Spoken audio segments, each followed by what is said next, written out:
Hello guys, welcome back to another episode of the Puerto Rico Sky Views. My name is Manuel Santiago and I want to start by giving thanks to all of my subscribers, to all of the new subscribers. Welcome to the channel. If you are not subscribed, because I've seen that 80% of my viewers are not subscribed, please consider subscribing. That will help me a lot. Now, I am excited to bring you the best settings to properly set your Ninja Atomos V Plus with your EOS R5. As we know, the EOS R5C is a cinematic beast of a camera, but it's very similar to the EOS R5, and I believe that with some tweaking and the Atomos Ninja V Plus, you can get professional results out of your EOS R5.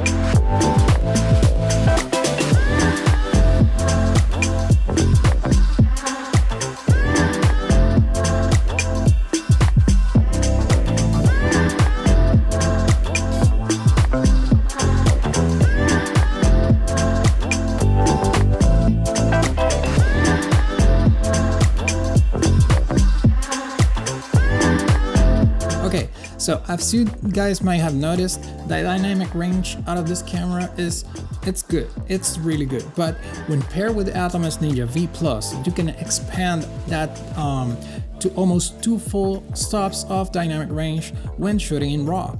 When shooting in RAW with this camera, you can get up to 14 stops of dynamic range. Sure, it's not as much as the C70, which has 16 stops, but hey, from 12 stops, it's a huge difference. All the help you can get it. And the Ninja Atomos V Plus sure does the work, sure does help when color grading, when facing those high dynamic range situations where you have something hidden in the shadows and you have bright highlights for that matter. A lot of sunsets, a lot of indoor work requires that dynamic range, and I believe that the Ninja really helps the EOS R5 exceed in all of those areas. So I wanted to make a video that went straight to the point and what settings or how should you set up your Atomos Ninja V Plus with R5 to get the most amazing results out of your camera, the most dynamic range, the most sharpness, all of that. Image quality for me is sacred, and I am always searching for ways to improve my image quality. So guys, you know me, and I always include real world tests in my videos. For this one, I included a set of clips which you've seen, but first guys, let's jump into the settings for each and every mode to get the highest quality of image in every mode. Okay, so in the camera menu system, please enable the 4K. Go back. Now move all the way up to the 8th number on the menu.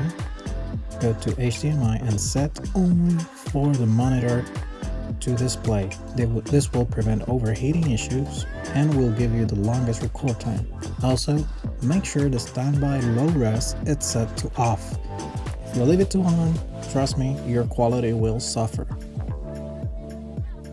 Set your white balance Canon lock settings on C-Lock 3. This will give you 14 stops of dynamic range, opposed to the C-Lock profile, which only give you 12. Hue, saturation, set sharpness to 1. Now, in the monitor settings, disable the lock HDR and the legalize, leave it on, because this will give you accurate information in terms of colors when recording to the Atomos Ninja V Plus. Move down to record, make sure your ProRes and HQ compression for higher sharpness. Make sure all of the settings match settings from your camera. Go to the record menu, number 8, then scroll down to HDMI RAW, turn it on, and the low res, put it to on.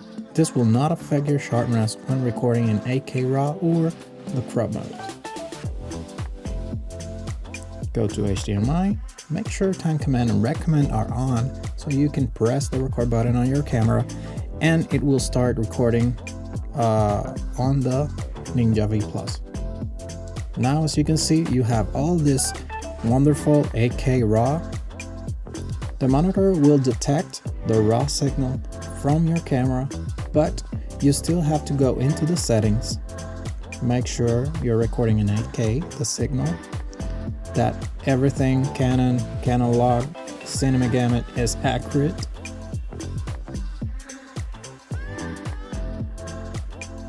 Now go to the record menu and you should see ProRes RAW and ProRes RAW. Set your ProRes RAW to HQ for the better results.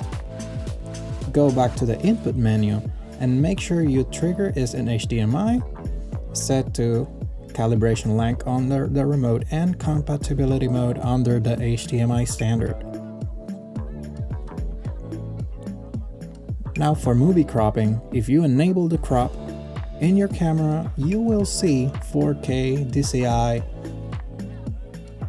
The options should go up to 60 frames per second. You can select that, and when you move out of the camera menu, like magic, you now see 5K 60 FPS from the Ninja Atomos V Plus. If you go into the menus, you should see the 5K at 60 FPS. All of your settings the same as when you were recording 8K RAW.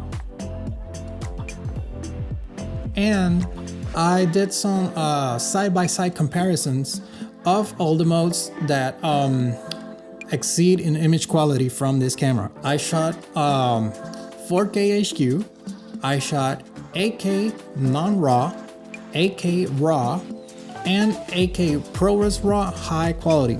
Because when you download the codec from the Atomos page, you get ProRes RAW, which is really good, but you also get ProRes RAW HQ, which is amazing.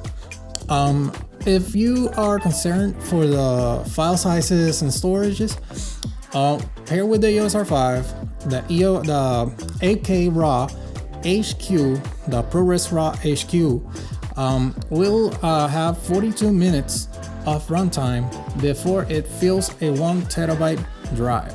So yes, that's a lot of space.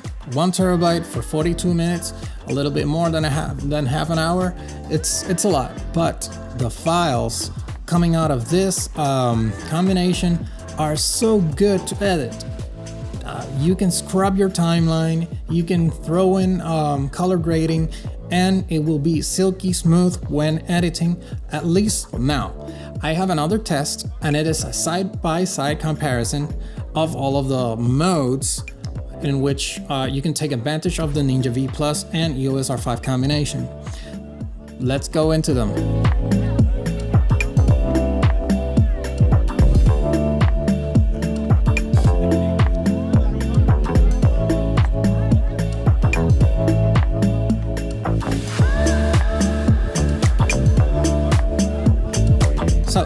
As you can see, side by side, all of these footages look very similar. I guess the ProRes RAW ones look very similar because you can see a little bit more contrast and on that 4K HQ, and that's where you lose a little bit of that dynamic range, because when color grading the ProRes RAW files, you can really bring back those colors or manipulate the colors to be what you want them to be. Now, in terms of sharpness, I want to make a really good note here. The 5K in crop mode looks a way more sharper than the 8K does. And that is because when reframing the shot, which is cropped already, you get more definition because the object, it is in fact closer to that sensor when you are cropping down because of the crop factor.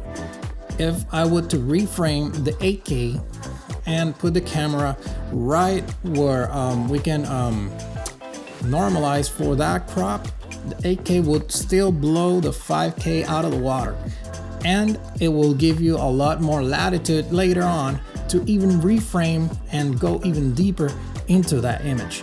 Just a clarification. Still, 5K in crop mode is amazing.